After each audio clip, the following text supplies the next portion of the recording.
আপনারা স্ক্রিনে যে জায়গাটা দেখতে পাচ্ছেন এটা হচ্ছে রিয়াজুল জান্নাহ। এটাকেই বলা হয় বেহেশতের টুকরা। এখানে দাঁড়িয়ে নামাজ পড়ার জন্য আসলে সবাই চেষ্টা করে এবং সবাই এখানে 2 রাকাত নফল নামাজ পড়ার জন্যই আসে। যার কারণে এখানে মোটামুটি ভিড় সবসময় লেগেই থাকে এবং সবাই চেষ্টা করে এই জায়গাটা নামাজ পড়ার।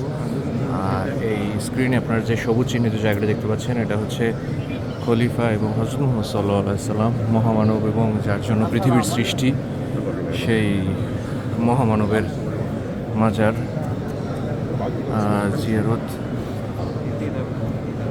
পৃথিবীর খুব খুব কম এবং সৌভাগ্যবান মানুষই আসলে নিজ চোখে হযরত মুহাম্মদ সাল্লাল্লাহু আলাইহি সাল্লামের এই কবরস্থানটা নিজের চোখে দেখতে পারে এবং কবর জিয়ারত করার সুযোগ পায়। আল্লাহ খুব কম মানুষকে এই সুযোগটা দিয়েছেন।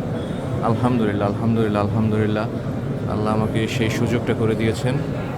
মহান আল্লাহর প্রতি অশেষ অশেষ প্রীতি, অশেষ তার প্রতি লাখো কোটি শুকরিয়া। আলহামদুলিল্লাহ রাব্বিল আলামিন।